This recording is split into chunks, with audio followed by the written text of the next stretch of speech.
भूखी चिड़िया। सालों पहले एक घंटाघर में टिंकू चिड़िया अपने माता पिता और 5 भाइयों के साथ रहती थी। टिंकू चिड़िया छोटी सी थी। उसके पंख मुलायम थे। उसकी माँ ने उसे घंटाघर की ताल पर चहकना सिखाया था। घंटाघर के पास ही एक घर था, जिसमें पक्षियों से प्यार करने वाली एक महिला रहती थी। वो टिंकू चिड़िया और उसके परिवार के लिए रोज रोटी का टुकड़ा डालती थी। एक दिन वो बीमार पड़ गई और उसकी मौत हो गई। टिंकू चिड़िया और उसका पूरा परिवार उस औरत के खाने पर निर्भर था। अब उनके पास खाने के लिए कुछ नहीं था और न ही वो अपने लिए खान जुटाने के लिए कुछ करते हैं। एक दिन भूख से बेहाल होने पर टिंकू चिड़िया के पिता ने कीड़ों का शिकार करने का फैसला किया। काफी मेहनत करने के बाद उन्हें 3 कीड़े मिले, जो परिवार के लिए काफी नहीं थे। वे 8 लोग थे, इसलिए उन्होंने टिंकू और उसके 2 छोटे भाइयों को खिलाने के लिए कीड़े साइड में रख दिए।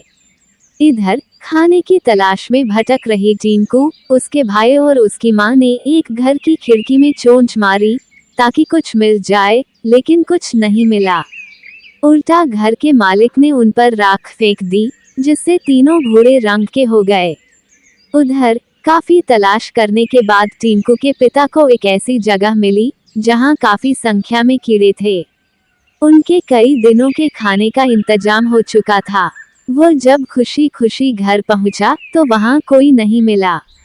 वो परेशान हो गया। तभी टिंकू चिड़िया, उसका भाई और माँ वापस लौटे, तो पिता उन्हें पहचान नहीं पाए और गुस्से में उन्होंने सबको भगा दिया।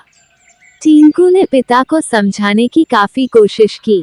उसने बार बार बताया कि किसी ने उनके ऊपर रंग फेंका है, लेकिन टिंकू के हाथ असफलता ही लगी।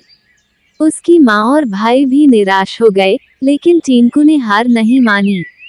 वो उन्हें लेकर तालाब के पास गई और नहलाकर सबकी राख हटा दी। तीनों अब अपने पुराने रूप में आ गए। अब टिंकू के पिता ने भी उन्हें पहचान लिया और माफी मांगी।